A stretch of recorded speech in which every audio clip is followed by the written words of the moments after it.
ఒక ఊరిలో ప్రతి సంవత్సరం దేవుడిని ఊరేగింపు తీసుకెళ్లే సాంప్రదాయం ఉండేది.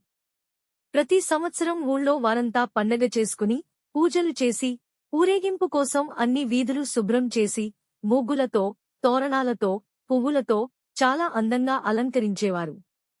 ఊరేగింపుకు ఒక ఎద్దు బండి కట్టేవారు. ఆ బండిని కడిగి, పసుపు రాసి, బొట్లు పెట్టి, పూలు కట్టి దాన్ని కూడా అందంగా అలంకరించేవారు.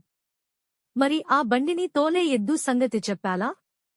ఊళ్ళో అన్నిటికన్నా ఆరోగ్యవంతంగా, బలంగా ఉన్న ఎద్దును ఎంచుకునేవారు. ఆ ఎద్దు చర్మం నిగనిగలాడేలా దానికి స్నానం చేయించి, బొట్లు పెట్టి, గంటలు కట్టి పట్టు వస్త్రాలు వేసేవారు. ఆహా! చాలా ముచ్చటగా తయారు చేసేవారు. ప్రతి సంవత్సరంలా ఈ సంవత్సరం కూడా ఊరేగింపుకు ఊరు తయారయ్యింది. రాముడు అనే ఒక ఎద్దును ఎంచుకున్నారు. బాగా తయారు చేసి, బండి కట్టారు. గుడి ముందర నుంచోపెట్టి, దేవుడి విగ్రహాన్ని బండిలో పెట్టి, హారతి ఇచ్చి ఊరేగింపు మొదలెట్టారు. ఆ రోజంతా రాముడు ఎక్కడికెళ్తే అక్కడ మనుషులు వంగి, నమస్కారాలు పెట్టారు. వెర్రి రాముడు ఇదంతా తనకి చేస్తున్న సత్కారం అనుకుని భ్రమపడ్డాడు. రోజంతా చాలా గర్వంగా, పొగరుగా, కొమ్మును పైకి పెట్టి, ఛాతీ బయటికి పెట్టి నడిచాడు. తనలో తానే మురిసిపోయి, పొంగిపోయాడనుకోండి.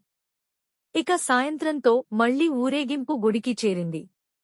ఎదురు సన్నాహంతో, బాజా భజంత్రీలతో, గ్రామ ప్రజలు తమ దేవుడి విగ్రహాన్ని బండిలోంచి దింపి లోపలి తీలుకుని వెళ్లారు.